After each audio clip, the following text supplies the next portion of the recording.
kalian lagi di rumah, lagi posisi duduk, aku undang untuk kita sama-sama bangkit berdiri. Kita sama-sama memberikan yang terbaik untuk Tuhan, amin. Boleh sama-sama suarakan, woo! Say, your favor waits within the future. My dreams are small compared to yours. Should I worry about tomorrow? And I know when all I gotta do is trust you, Lord. Mari sama-sama nyatakan every little thing's gonna be alright. Every little thing's gonna be just fine. No matter I can see it now, I know you will work it out for you. Everything will be alright.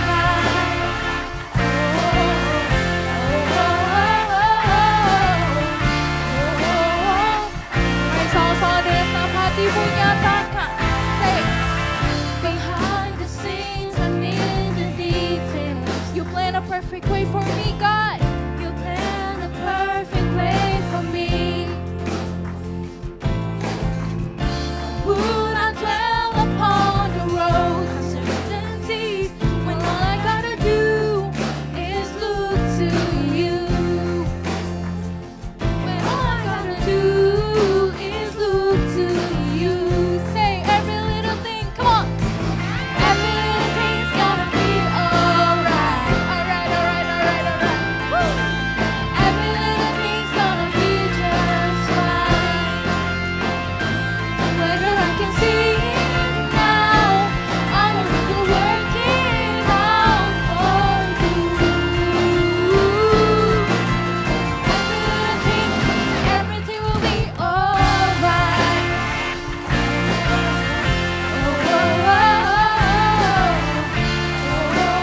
Say every little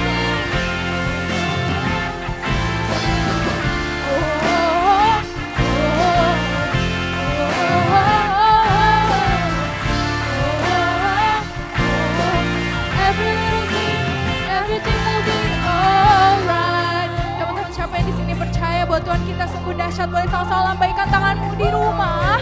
Kita sama-sama punya masalah, tapi kita bisa laluin bersama Tuhan. Amin. Say, whether I can see it now, I will work it out for you. Hey, every little thing, everything will be alright.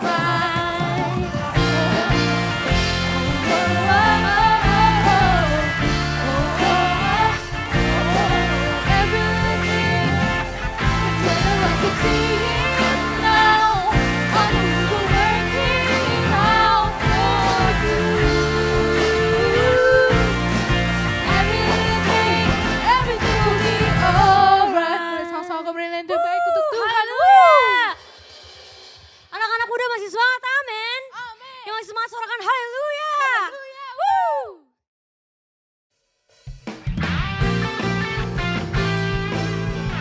Sebab Allah kami percaya Tuhan. Woo.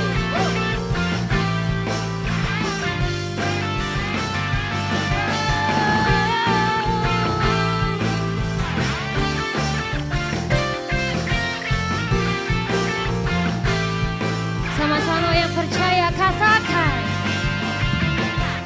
Tuhanlah kekuatan emasku, Dia gunung batu dan keselamatanku. Hanya padamu hatiku percaya, Kaulah kebenaran, kota perlindungan. Say,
percaya bahwa Engkau Allah sumber kuat kami Tuhan.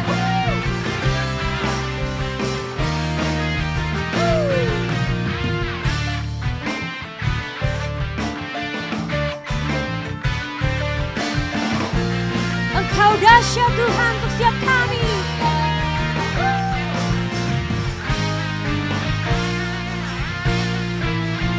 Sama-sama nyatakan.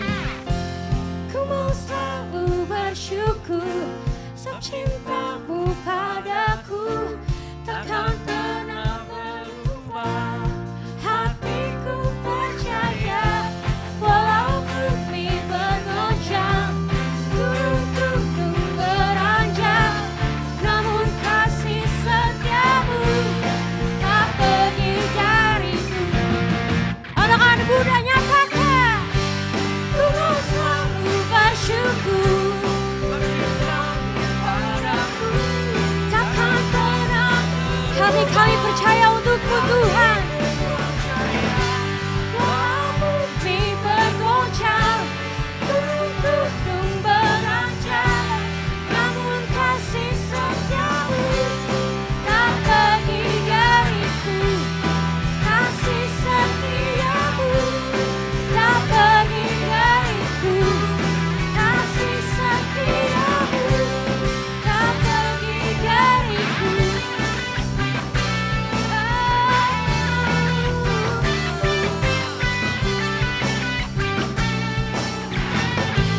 Sama-sama yang percaya Tuhan Yesus, boleh tepuk tangan yang meriah buat Tuhan.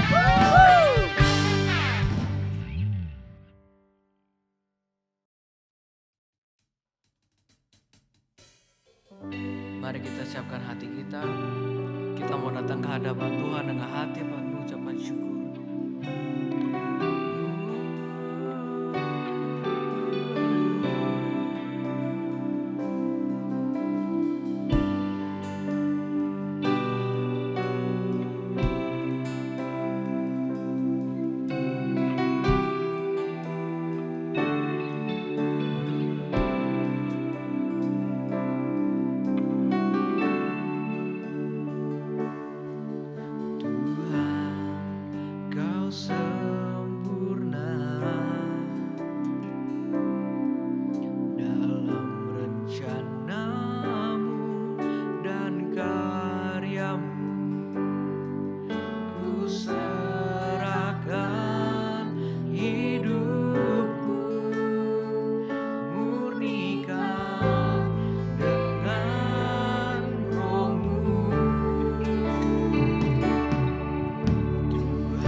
menggenapi firman-Mu. Tanda mujizat sertai tiap langkahku. Kau bersamaku di dalamku, jadi bukti kebesaran-Mu hidup kami, menggenapi firman-Mu, semua tanda mujizat tiap langkahku.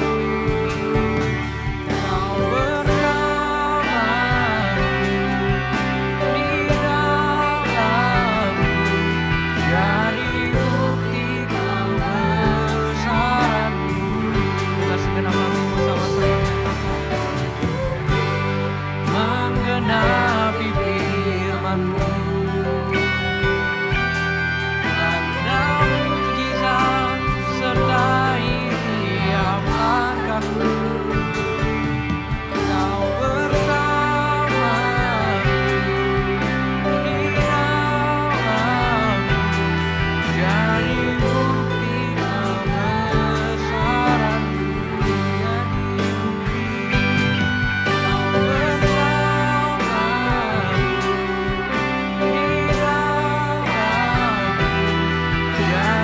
bukti Kau Kami sungguh ucap syukur Tuhan atas penyertaan-Mu seminggu penuh ini Tuhan. Ya Bapa, biarlah penyembahan kami pada hari ini, pujian kami yang kami naikkan kepadamu dapat berkenan di dalam hati-Mu Tuhan. Ya Bapa, sebentar kami akan mendengarkan sebagian dari isi firman-Mu. Biarlah Tuhan apa yang disampaikan pada hari ini dapat kami lakukan dalam kegiatan kami sehari-hari. Hanya dalam nama-Mu kami telah berdoa dan bersyukur. Haleluya. Amin.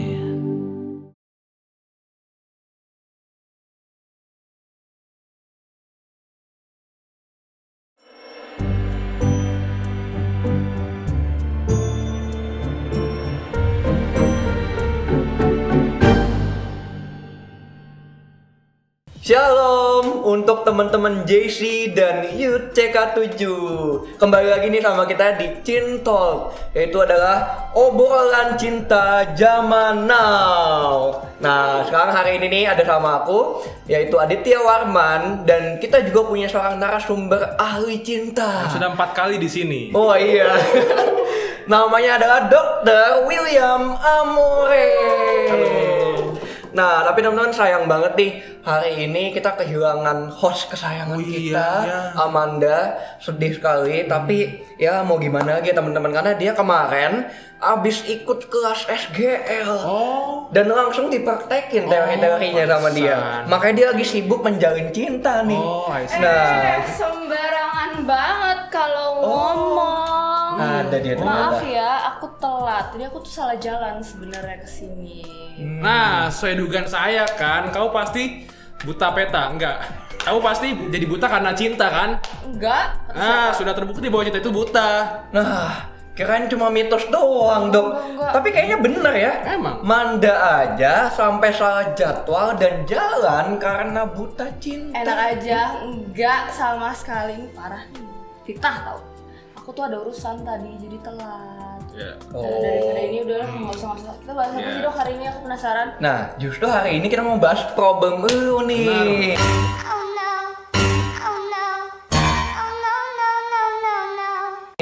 Tuh. Cinta itu buta, bener nggak Dok? That's right. Benar sekali itu, tepat sekali. Love is blind. Baru terbuktikan. It's proven. You know it? Yes, I know. Oke, saya sudah survei ya. Menurut penelitian saya, kepada 100 anak muda yang sedang belajar tentang cinta. They're studying about love. Nah, mereka itu kehilangan arah dan menjadi seperti kuda. They're becoming like a horse.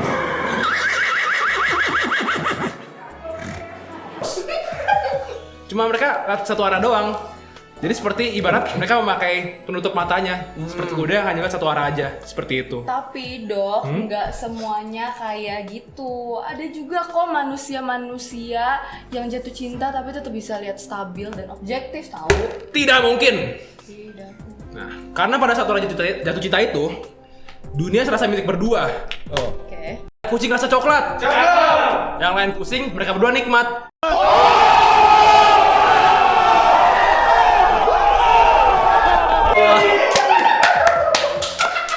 Segala yang kupunya hanya untukmu. Karena cinta itu membutakan. Kok bisa ya dok ya? Padahal cinta itu dimulai dari hati dan bukan mata. Dari hati turun ke mata. Nggak, kebalik ya. Mata ke hati dong, itu naik ya. Nah, gini nih, Mas Adit Tiawarman, ya. Jadi ingat pelajaran pertama nih. Pasti kamu tadi nggak ikut kan di pada pertama kan? Waduh. Belum tobat. Oh, belum tobat ya. Baru tobat sekarang ya. Oke. Aku kembali lagi tadi ya. Ingat pelajaran pertama nih. Pandangan pertama. Love at first sight. Cinta itu dimulai dari matamu lalu ku mulai. Ya, oke. Di sini kita bakal mau nyanyi ya, kita mau sharing. Iya. Oke, jadi dari mata itu turun ke hati. Oke. Dan juga makanya saya bilang tuh, orang dari kehidupan pertama atau yang tadi saya bilang metode kemarin saya bilang metode kedip itu, dia tuh bisa langsung baper. Oke, dan juga teori saya itu benar di pertama kalau kita itu ikutin nih. Begini tuh prosesnya kayak gini nih. Pertama ya. Dari kehidupan pertama nih, kehidupan pertama, cet gitu. Lalu perkenalan. Oke. Dan juga yang kedua, lanjut ke TTM. Itu tahap pertemanan ya, teman tapi mesra. Dan yang ketiga nih, habis tersangkut tuh bapernya jadi bucin. Ini tahap pendewasaan, adulthood kayak gitu. Dan juga tahap yang keempat, udah deh jalan terus hubungannya. Gak tahu sampai mana. Ya tahap terakhir ini namanya cinta, seperti itu. Makanya cinta itu tuh buta, karena sudah kejebak dengan perasaan sampai kita nggak bisa lihat yang lain. Sama seperti tadi kita yang bilang mereka menjadi kuda ya, karena mereka tutupan yang lain tuh cuma bisa lihat itu aja tuh, seperti itu. Iya, dokter bener juga sih kadang-kadang. Kapan saya pernah salah? Iya, dokter udah tobat ya, berarti udah jadi bener banget nih. Iya, tumben udah waras ya. Biasa ngaco. Emang. Nah dok, tapi pertanyaan satu lagi dari aku. Apa nih?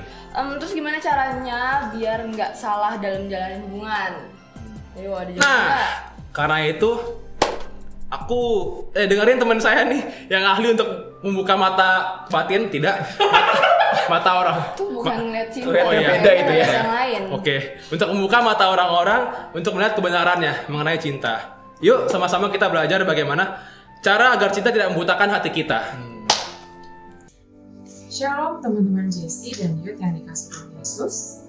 Puji Tuhan kalau hari ini kita masih sama-sama diberikan kesempatan untuk ikut ibadah online. Nah hari ini tanggal 28 Februari, hari terakhir di bulan Februari. Nah teman-teman, sharing firman Tuhan sepanjang bulan ini, temanya masih seputar hubungan dengan lawan jenis. Nah kalau di minggu pertama, kita sudah belajar sama-sama mengenai cinta pada pandangan pertama. Di minggu kedua tentang bucin, di minggu lalu kita belajar tentang TTM. Nah saat ini kita mau sama-sama belajar tentang cinta itu tidak buta. Menurut pandangan duniawi, cinta itu buta. Tapi kita sebagai anak-anak kerajaan Allah, kita harus punya mindset yang berbeda dengan dunia. Mengapa dunia memandang cinta itu buta? Ya karena memang pada saat masa pacaran yang ditunjukkan hanya yang indah-indah aja, yang romantis, yang manis-manis. Semua kekurangan dan kelemahan pasangan tidak ditunjukkan pada saat hubungan pacaran. Untuk itu ada beberapa hal yang teman-teman harus perhatikan dalam memilih pasangan, dalam hal ini memilih suami atau istri untuk nanti teman-teman melangkah ke jenjang pernikahan. Karena pasangan hidup ini cuma sekali seumur hidup, menjadi teman kita seumur hidup sampai maut memisahkan. Ada 5 hal yang mau saya bagikan sama teman-teman. Yang pertama adalah seiman. Di 2 Korintus 6 ayat 14, di situ Tuhan berfirman, Janganlah kamu merupakan pasangan yang tidak seimbang dengan orang-orang yang tidak percaya. Sebab persamaan apakah yang terdapat antara kebenaran dan kedurhakaan, atau bagaimanakah terang dapat bersatu dengan gelap? Pasangan yang seiman ini bukan hanya sebatas, Kak, aku udah satu gereja sama dia. Kak, aku udah satu komunitas rohani sama dia. Pasangan seiman itu lebih dari itu sebetulnya esensinya. Maksudnya adalah kalian berdua sama-sama memiliki buah pertobatan. Hati yang sungguh-sungguh mengasihi Tuhan, taat dan melakukan firman Tuhan. Ciri-cirinya apa sih pasangan yang seiman itu? Yang pertama, mencintai dan menjadi pelaku firman Tuhan. Yang kedua, membenci dosa. Coba cek hubungan kalian berdua. Apakah sama-sama menjaga kekudusan dan melibatkan Tuhan dalam hubungan kalian? Yang ketiga, bertumbuh dalam iman. Bertumbuh dalam iman ini dapat dilihat dari buah pertobatan yang nyata dalam kehidupan sehari-hari dan sama-sama berkomitmen untuk sama-sama bertumbuh di dalam iman. Kenapa sih harus iman? Pada saat pacaran aja pasti banyak masalah yang dihadapi. Perbedaan kecil bisa menyebabkan pertengkaran yang besar. Kalian bisa bayangkan pada suatu saat kalian menikah nanti dengan orang yang tidak seiman. Misalnya Tuhan izinkan, Tuhan uji cinta kalian berdua, Tuhan uji pernikahan kalian. Kalau kalian dan pasangan seiman, pada saat kalian di tempat masalah, kalian bisa berdoa bersama-sama mencari Tuhan. Karena apa? Kalian berdoa bersama-sama mencari Tuhan yang sama. Tapi kalau tidak seiman, kalian berdoa sendiri, pasangan kalian berdoa sendiri, berdoa ke Tuhan yang berbeda, itu sudah sulit untuk menemukan jalan keluarnya. Makanya seiman ini adalah harga yang mutlak dan tidak bisa ditawar lagi.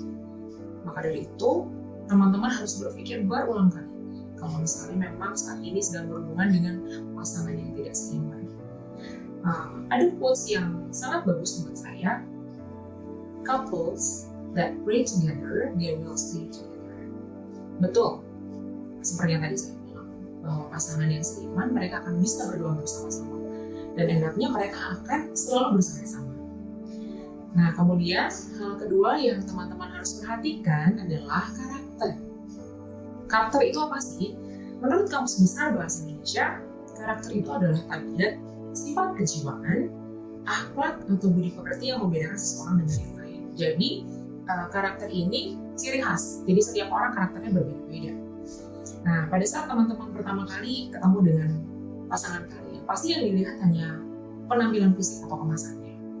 Sulit sekali mengenali karakter seseorang pada saat pertama kali bertemu. Nah, buat perempuan-perempuan nih ya, saya mau kasih tahu sama kalian, karakter itu lebih penting daripada hanya sekedar kaya. Firman Tuhan di Amsal 10 ayat 4 berkata, tangan yang lamban membuat miskin, tapi tangan orang yang rajin menjadikan kaya. Tangan orang lamban menyebabkan kemiskinan, tapi tangan orang rajin menjadikan kaya. Barang siapa yang bekerja dengan tangan malas, ialah akan kepapaan gelap.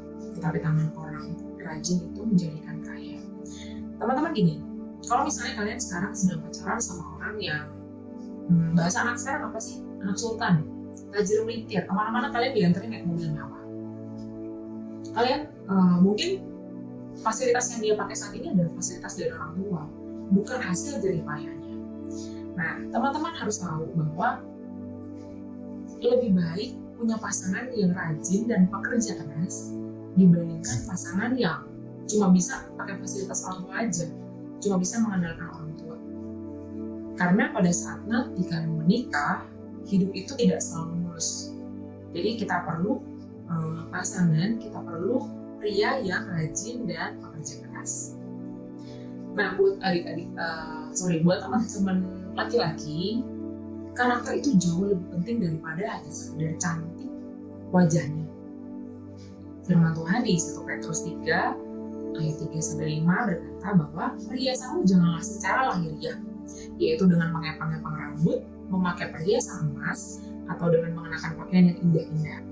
Tetapi perhiasanmu ialah manusia batiniah yang tersembunyi dengan perhiasan yang tidak binasa yang berasal dari roh yang lemah lembut dan tentram yang sangat berharga di mata Allah. Jadi gini, secantik apapun pasangan kalian saat ini, let's say dia cantik banget deh seperti artis drakor,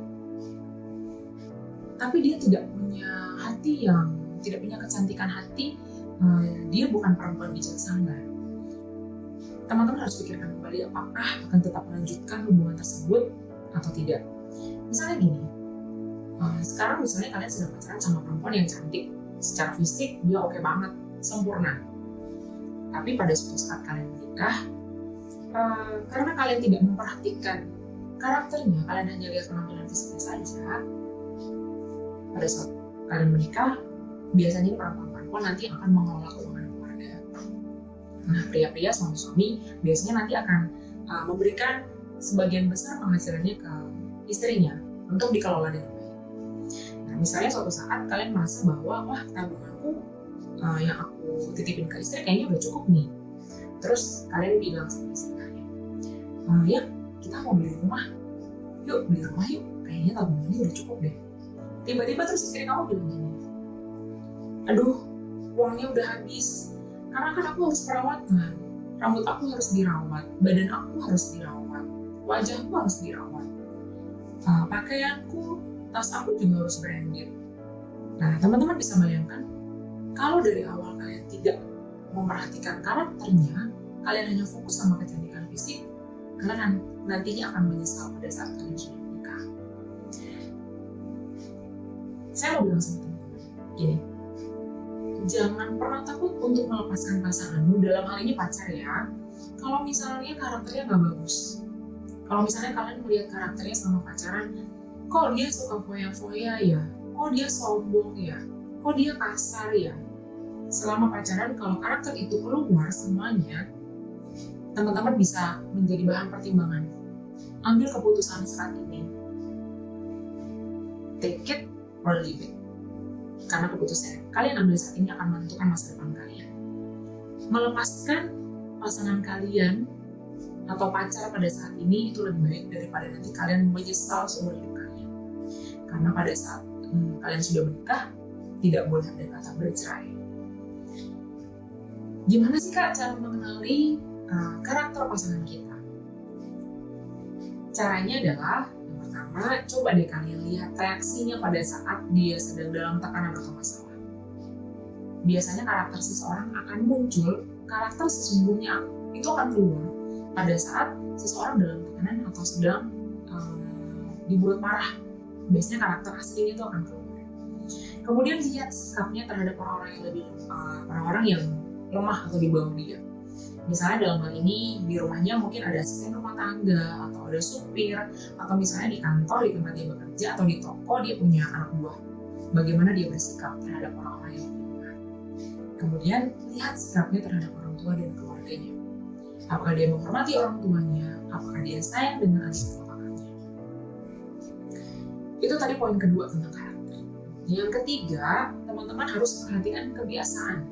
Nah, firman Tuhan di 1 Korintus 15 ayat 33 berkata, janganlah kamu sesat. Pergaulan yang buruk merusak kebiasaan yang baik. Saya percaya teman-teman pasti udah pada tahu semua nih, firman Tuhan ini pasti udah pada hafal. Jelas sekali bahwa saat-saat ini tuh sulit banget menemukan hubungan pacaran yang sehat. Karena biasanya anak-anak muda sudah banyak yang jatuh ke dalam dosa, bahkan terikat dengan dosa. Oleh karena itu, saya bisa kasih tahu sama teman-teman bahwa pada saat kalian pacaran ini adalah waktu kalian untuk memilah-milah apakah pasangan kalian yang sekarang akan dibawa serius untuk ke jenjang yang lebih serius atau tidak. Teman-teman bisa cek kebiasaan buruk pasangan kalian tuh apa sih pada saat ini yang kira-kira nanti merugikan kalian berdua pada saat kalian menikah. Misalnya dari sekarang pasangan kamu hobinya main game online terus, atau misalnya pasangan kamu nih hobinya dugem terus, atau misalnya pasangan kamu hobinya berfoya-foya, menghabiskan uang. Nah, sama seperti karakter, kebiasaan ini itu sudah terbangun, sudah terbentuk pada saat kita kecil, beranjak remaja, dan kemudian dewasa. Jadi sedikit banyak karakter dan kebiasaan ini akan terbawa pada saat kita menikah nanti. Nah, kalau misalnya kalian menemukan karakter dan kebiasaan yang tidak baik pada saat kalian pacaran, nah ini jadi bahan pertimbangan buat teman-teman. yang sama. Akan tetap dilanjutkan atau tidak? Oke, hal keempat yang harus teman-teman perhatikan itu tentang nilai. Nah, nilai di sini ada 3 hal. Yang pertama jujur. Kita semua tahu bahwa semua orang tuh harus jujur. Dan jujur itu adalah sangat penting. Tapi kejujuran dalam hubungan pacaran ini bukan hanya sekedar gue gak boleh bohong sama pasangan gue. Lebih dari itu. Maksudnya gini, pada saat kalian pacaran atau misalnya mempersiapkan hubungan pernikahan, kalian harus jujur sejujur-jujurnya. Mengenai apa? Mengenai misalnya masa lalu kalian. Memang sih beberapa hal itu akan menjadi sangat sensitif dan perlu penanganan khusus seperti bimbingan dengan konselor atau dengan mentor rohani kalian. Tapi selama masa pacaran, ini kita bicara pacaran yang sudah yang akan mempersiapkan ke jenjang pernikahan. Pentingnya jujur tentang apa yang teman-teman alami di masa lalu dengan pasangan kita adalah, jadi suatu saat nanti kalau misalnya kalian sudah menikah, kita udah nggak punya beban lagi, kita nggak menyimpan rahasia lagi gitu.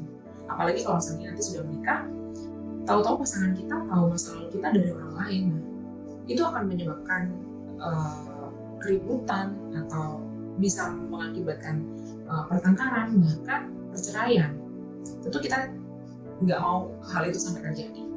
Nah, itulah kenapa dibutuhkan keterbukaan pada saat kalian sedang dalam masa pacaran. Tapi dengan catatan sekali lagi, ini pacaran yang sudah serius, yang sudah siap untuk jenjang pernikahan.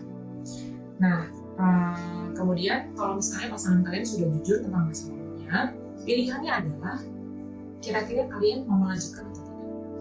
Kalau misalnya kalian merasa, Kak, I cannot deal with his or her past, ya kalian lepaskan.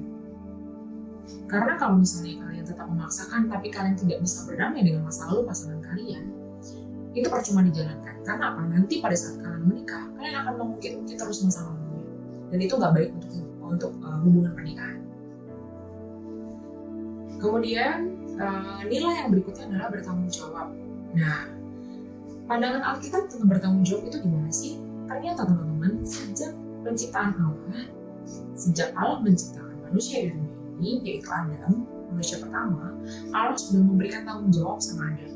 Nanti teman-teman bisa baca di Kejadian 2 ayat 15, ayat 19 dan 20. Nah, di situ Tuhan memberikan Adam tanggung jawab untuk tidak hanya sekedar menikmati Taman Eden, tapi juga Allah bilang untuk mengerjakan tanah, untuk memelihara Taman Eden, dan juga menamai binatang-binatang yang ada di Taman Eden. Nah, biasanya tanggung jawab ini lebih ke pria nih. Jadi untuk pria-pria dengar baik ya. Firman Tuhan di Amsal 24 ayat 27 berkata, selesaikanlah pekerjaanmu di luar, siapkanlah itu di ladang, baru kemudian dirikanlah rumahmu. Nah, seorang pria ini harus membangun masa depannya sebelum dia menikah. Prioritasnya itu harus mengerjakan ladangnya. Buktikan sama calon pasangan kalian dan orang tua calon pasangan kalian bahwa kalian ini bisa menjamin masa depan anak perempuannya. Dengar baik laki-laki, tidak ada satu orang perempuan pun yang mau menikahi pria yang tidak bisa memberikan masa depan. Nah, jadi bertanggung jawab itu adalah wajib hukumnya buat para laki-laki. Kemudian nilai yang ketiga tentang visioner. Firman Tuhan di Amsal 29 ayat 18 berkata, di mana tidak ada visi, rumah pun binasalah, tetapi dia yang berpegang pada hukum berbahagia dia. Ada banyak alasan mengapa kita harus punya visi dalam hidup ini. Bahkan kalau misalnya kita saat ini tidak sedang berpacaran pun, kita tetap perlu visi dalam hidup kita. Fungsinya apa sih, Kak? Visi itu antara lain membuat kita memiliki prioritas dan fokus sama tujuan hidup kita. Kemudian visi memberikan memberikan semangat dan motivasi untuk mengejar tujuan hidup kita. Kemudian visi bisa menjadi alat untuk menilai dan mengevaluasi apa yang sudah kita lakukan berhasil atau tidak. Nah, visi ini lagi-lagi laki-laki ya. Misalnya kalian lagi pacaran sama pasangan kalian, terus tiba-tiba kalian tanya, ya visi kamu 2 tahun ke depan itu apa sih? Kalau dia tidak bisa jawab visinya apa, misalnya visi gue 2 tahun lagi, kira-kira gue mau jadi apa ya? Nah, itu patut dipertanyakan. Tapi kalau misalnya kamu bertanya dengan pasangan kamu, visi kamu 2 tahun lagi apa? Dia dengan mantap jawabnya begini, misalnya 2 tahun lagi aku mau di tempat kerjaku aku sudah jadi manajer. Kemudian 2 tahun lagi aku sudah bisa DP rumah. 2 tahun lagi aku mau kehidupan pelayananku lebih baik lagi dari sekarang. Wah, itu pria yang patut dipertahankan, teman-teman. Nah, jadi nilai kriteria keempat tentang nilai tadi, jujur, bertanggung jawab, dan punya visi. Nah, kriteria kelima, ini yang terakhir nih, teman-teman. Kriteria yang kelima yang teman-teman harus pertimbangkan pada saat memilih pasangan adalah kasih. Ketika seseorang memasuki hubungan yang lebih serius dengan orang lain, penting untuk mengingat bahwa mengasihi Tuhan itu harus lebih dari segalanya. Maka dari itu, teman-teman, pilihlah pasangan yang mengasihi Tuhan lebih dari apapun juga. Nah, saya mau bagikan firman Tuhannya di Matius 10 ayat 37. Di situ Tuhan berfirman, barang siapa mengasihi bapak atau ibunya lebih daripadaku, ia tidak layak bagiku. Dan barang siapa mengasihi anaknya laki-laki atau perempuan lebih daripadaku, ia tidak layak bagiku. Teman-teman, firman Tuhan jelas bilang bahwa Tuhan itu gak mau kalau Tuhan itu diletakkan jadi nomor 2 atau jadi yang ketiga. Selalu kasihi Tuhan itu menjadi kasihilah Tuhan lebih dari apapun juga. Kalau kita sudah mengasihi pasangan kita atau orang tua kita, atau misalnya yang sudah punya anak laki-laki atau perempuan kita mengasihi mereka lebih dari apapun, kita sudah menjadikan mereka berhala dalam hidup kita, karena kita tidak memprioritaskan Tuhan dalam hidup kita. Nah, kemudian kasih yang berikutnya nih, di 1 Korintus 13 ayat 2, Tuhan berfirman bahwa bahkan bila sekalipun aku mempunyai karunia untuk bernubuat dan aku mengetahui segala rahasia dan memiliki seluruh pengetahuan, dan sekalipun aku memiliki iman yang sempurna untuk memindahkan gunung, tetapi jika aku tidak mempunyai kasih, aku sama sekali tidak berguna. Nah guys, sehebat apapun pasangan kalian, pelayanannya hebat, kemudian rohaninya luar biasa, bahasa rohnya luar biasa, kemudian punya karunia untuk bernubuat gitu. Terus kalau dia tidak punya kasih, ternyata dia sama sekali tidak berguna. Nah, jadi teman-teman, itu tadi 5 hal yang harus teman-teman perhatikan. Bahwa yang pertama, seiman. Yang kedua, teman-teman perhatikan karakternya. Kemudian yang ketiga, lihat kebiasaannya apa. Yang keempat, nilai, yaitu tentang jujur, bertanggung jawab, dan visi. Kemudian yang terakhir, tadi kasih. Jadi 5 hal tersebut, teman-teman, semoga bisa menjadi pertimbangan teman-teman untuk memilih calon pasangan, calon istri atau calon suami di kemudian hari. Percayalah teman-teman, 5 hal tadi itu jauh lebih penting daripada keadaan pasanganmu saat ini. 5 hal tadi jauh lebih penting daripada gantengnya dia, cantiknya dia, kayanya dia saat ini. Karena kekayaan, kecantikan, kegantengan itu bisa berubah seiring dengan berjalannya waktu. Teman-teman percaya deh, dulu saya sebelum menikah berat badan saya cuma 55 kg. Tapi setelah saya menikah dengan Norman, punya anak 2, berat badan saya jadi 65 kg dan saya mengembang ke kanan dan ke kiri. Nah, tapi apakah itu melunturkan cintanya Norman terhadap saya? Saya rasa sih enggak. Nah, jadi 5 kriteria tadi bisa teman-teman pakai untuk pertimbangan teman-teman bahwa cinta itu tidak buta loh.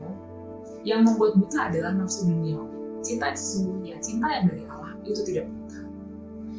Nah teman-teman, saya rasa itu sharing dari saya hari ini. Semoga teman-teman sekarang terbuka pikirannya, terbuka matanya untuk melihat jauh lebih dalam, bukan hanya sekedar melihat gantengnya, cantiknya, atau kayanya pasangan kalian. Nah, semoga sharing hari ini bermanfaat. Yuk kita sama-sama tutup dulu. Bapa di surga, terima kasih buat firman yang sudah kami dengar hari ini Tuhan. Kami mengucap syukur bahwa kami sekarang punya pengertian bahwa cinta itu tidak buta. Tuhan, hamba berdoa buat teman-teman yang sekarang sedang menjalin hubungan atau sedang mempersiapkan pernikahan. Hamba berdoa Tuhan, berkati hubungan teman-teman hamba ya Tuhan. Semoga mereka tetap bisa menjaga kekudusan dan melibatkan Tuhan dalam hubungan pacaran mereka.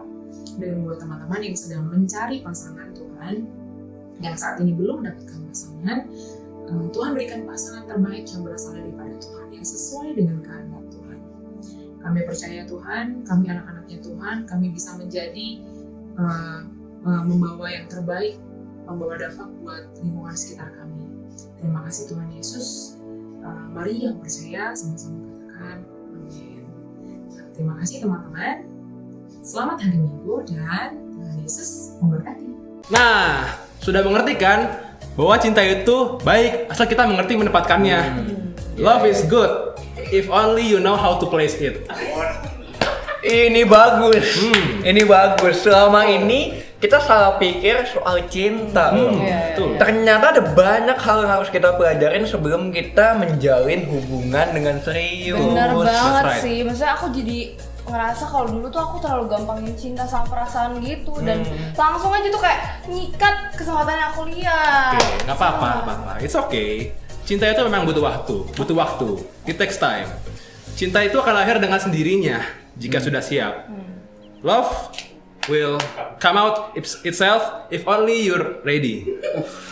Selama masa penantian, kita siapkan diri kita saja sebaik-baiknya agar kelak kita mendapatkan pasangan yang terbaik juga. Love is not blind. Cinta itu tidak buta. Cinta itu membuka hati kita untuk memberi kepada orang lain. Luar biasa, Pak Dokter, luar biasa. Sekarang udah bijak sama bener ya udah. Kapan saya pernah nggak bener? Karena saya lagi ikut kelas SGL. Wow. Spiritual Guidance for Lovers. Dokter aja yang udah profesor gitu ya. Di Amerika. Ya, di bagian University of bagian Texas. Iya. ikut SGL. Di sini juga belajar nih lebih dalam soal pacaran dan juga soal hubungan yang sesuai dengan kebenaran firman Tuhan seperti itu. Jadi teman-teman masih bisa berdaftar juga kok. Tapi ya cuma ketinggalan satu kelas aja sih kayak gitu. Langsung join yuk buat SGL ini biar pinter kayak saya. Saya mau. Saya juga mau. Saya juga mau. Teman-teman, ini mantul banget nih narasumber kita, dokter dan maupun kakak-kakak lainnya yang udah bawain Cintalk selama 4 minggu ini. Aku juga mau ngucapin terima kasih banget buat teman-teman yang udah selalu stay sama kita, nontonin dan belajar banyak. Nah, kita udah sampai di penghujung dari Cintalk di bulan ini, sedih banget. Tapi aku yakin SGL ada buat terus ngebimbing kita. Oke teman-teman, jadi jangan lupa ikut. Thank you so much, see you. Dan sebelum kita mengakhiri Cintalk hari ini, kita sama-sama mau siapkan hati kita untuk menerima berkat dari Tuhan. Teman-teman yang dikasih Tuhan, mari kita angkat kedua tangan kita. Terimalah berkat, damai sejahtera, sukacita di dalam nama Bapa dan kasih karunia yang melimpah-limpah daripada anaknya Yesus Kristus Tuhan dan persekutuan yang manis dengan Roh Kudus. Sampai nanti Tuhan Yesus akan datang menjemput kita semua di awan-awan yang permai. Semua yang percaya sama-sama kita katakan amin.